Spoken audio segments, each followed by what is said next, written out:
Egg pudding ഉണ്ടാക്കുന്നത് എങ്ങനെയാണെന്ന് നോക്കാം. ഇത് 2 ലെയറായിട്ടാണ് ഉണ്ടാക്കിയെടുക്കുന്നത്. ഒരു മഞ്ഞയുടെ ലെയറും വെള്ളയുടെ ലെയറായിട്ടാണ്. അതിനുവേണ്ടി ഒരു 4 മുട്ട എടുക്കാം. ഇത് 2ആയിട്ട് മഞ്ഞയും വെള്ളയും വേർതിരിച്ചെടുത്ത് മാറ്റി വെച്ചതിന് ശേഷം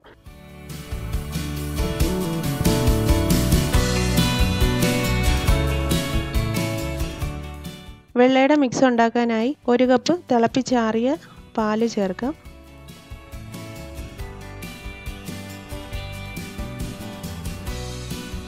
കാൽ ടീസ്പൂൺ വാനില എസൻസ്, 1/2 കപ്പ് മൈദാമാവും കൂടെ ചേർത്താണ് ഇത് മിക്സ് ചെയ്തെടുക്കുന്നത്. 3/4 കപ്പ് പൊടിച്ച പഞ്ചസാരയാണ് ഈ പുഡിങ്ങിനായിട്ട് ചേർക്കുന്നത്. അതിന് വേണ്ടിയിട്ട് ഒരു 1/2 കപ്പ് പൊടിച്ച പഞ്ചസാര മുട്ടയുടെ വെള്ളയുടെ മിക്സ് ഉണ്ടാക്കാനായിട്ട് ചേർക്കാം. ഇതിലേക്കൊരു 1/4 ടീസ്പൂൺ ബേക്കിംഗ് പൗഡറും കൂടെ ചേർത്ത് കൊടുക്കണം.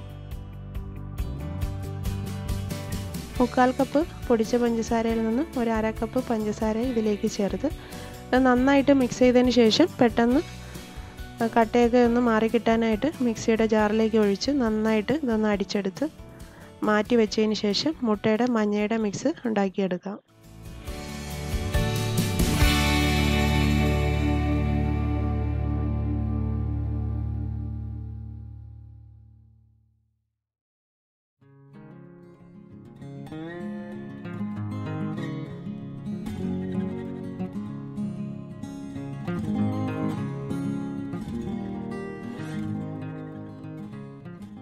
മഞ്ഞയ്ക്ക് വേണ്ടിയിട്ടുള്ള മിക്സ് ഉണ്ടാക്കാം.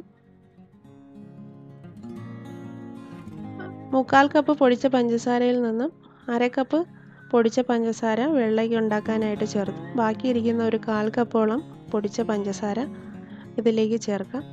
ഇതിലേക്ക് ഒരു 1/4 ടീസ്പൂൺ വാനില എസൻസും 1/2 കപ്പ് പാൽപ്പൊടിയും കൂടെ ചേർത്തിട്ടാണ് ഇത് മിക്സ് ചെയ്തെടുക്കുന്നത്. നന്നായിട്ട് മിക്സ് ചെയ്തതിന് ശേഷം ഒരു 2 ടേബിൾ സ്പൂണോളം പാല് ചേർത്ത് നന്നായിട്ടിത് ലൂസായിട്ട് കലക്കിയെടുക്കാം.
രണ്ട് ലെയറിന് വേണ്ടിയിട്ടുള്ള മിക്സും റെഡി ആയിട്ടുണ്ട്. ഇത് ഒഴിക്കാനായിട്ടുള്ള പാത്രം 1 സ്പൂൺ നെയ്യ് ഒഴിച്ച് നന്നായിട്ടൊന്ന് തടവിയെടുക്കാം. അതിലേക്ക് ആദ്യത്തെ ലെയർ മുട്ടയുടെ മഞ്ഞയുടെ ലെയറാണ്. ഇത് ആവിയിൽ വെച്ച് ഒന്ന് സെറ്റായതിന് ശേഷമാണ് ഇതിൻ്റെ മുകളിലേക്ക് വെള്ളയുടെ ലെയർ ഒഴിക്കേണ്ടത്.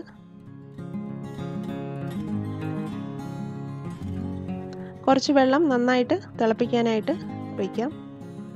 ഇത് ഇഡ്ഡലി തട്ടിൽ വെച്ചാണ് വേവിച്ചെടുക്കുന്നത്. ഇതിൻ്റെ മുകളിലേക്ക് ഇഡ്ഡലി തട്ട് കമിഴ്ത്തി വെച്ചതിന് ശേഷം പുഡിംഗ് ഒഴിച്ച പാത്രം വെച്ച് അടച്ചു വയ്ക്കാം. മുട്ടയുടെ മഞ്ഞയുടെ മിക്സ് ഒന്ന് വെന്ത് വരുമ്പോൾ ഇതിൻ്റെ മുകളിലേക്ക് വെള്ളയുടെ ലെയർ ഒഴിച്ച് വീണ്ടും അടച്ചു വെച്ച് നന്നായിട്ട് വേവിച്ചെടുക്കാം. ഫസ്റ്റ് ലെയർ റെഡി ആയിട്ടുണ്ട്. ഇതിൻ്റെ മുകളിലേക്ക് വെള്ളയുടെ മിക്സ് ഒഴിച്ച് വീണ്ടും ഇതുപോലെ തന്നെ അടച്ചു വെച്ച് വേവിച്ചെടുക്കാം.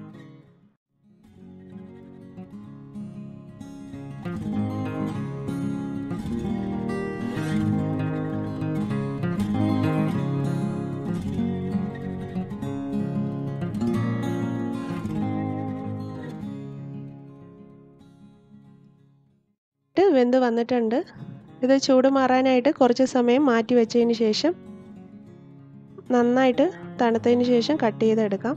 ഇതിൻ്റെ മുകളിലേക്ക് കുറച്ച് പിസ്തയാണ്